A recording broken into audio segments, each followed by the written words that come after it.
Magandang hapon mga idol. Magkakabit na naman tayo ng natapos.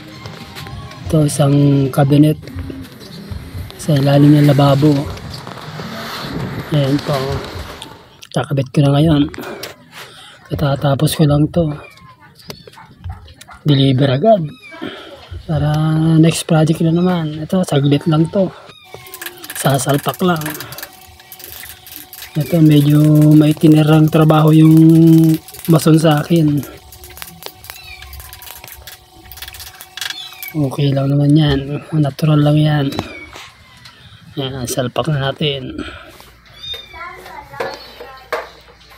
Ito. Medyo makipot pero nagsinsil lang ako dyan sa gilid-gilid. Hindi gaanong nakalibil yung iba dyan eh. Salpak na natin. Bali tinulak ko lang yan, eksakto naman yan, 0-0. May konting allowance sa gilid saka sa likod. Hindi naman makakapasok siguro dyan ng ipis kasi nga selyado yan.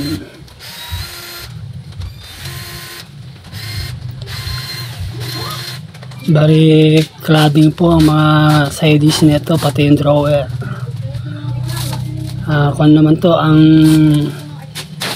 bali ang hinges nito C2 hydraulic smooth closer po yan. Ito yung mga drawer nya. Kakabit ko na itong isa. Bali dudugtong ko lang po yan.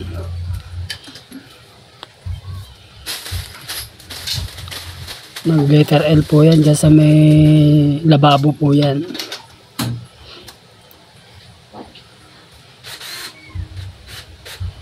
Ito yung dugtungan niya, lagay natin yung gel bar. Bali naka-offset po kasi yan. Kaya medyo pinatras ko kasi nga tatamaan ng drawer yan. Okay na, tapos na. Saglit lang kasi sinasalpak-salpak lang yan. Ito na po, tapos na. Ito yung drawer. Ito yung drawer pa rin. At drawer pa rin, tatlong drawer. Iba-ibang size yan. Kasi yun ang gusto ng may-ari. At dito naman, ayan o, sa may oven. Sa isang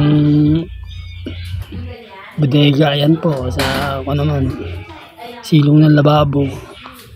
Lagayin kung ano-ano. Ayan po. Yung bisagra niya, smooth closer po yan. Hydraulic po. Bilis lang po, tapos na. Silicone na agad yan. Susunod namin yan na high cabinet naman. Ito na, tapos na. Pack up na po.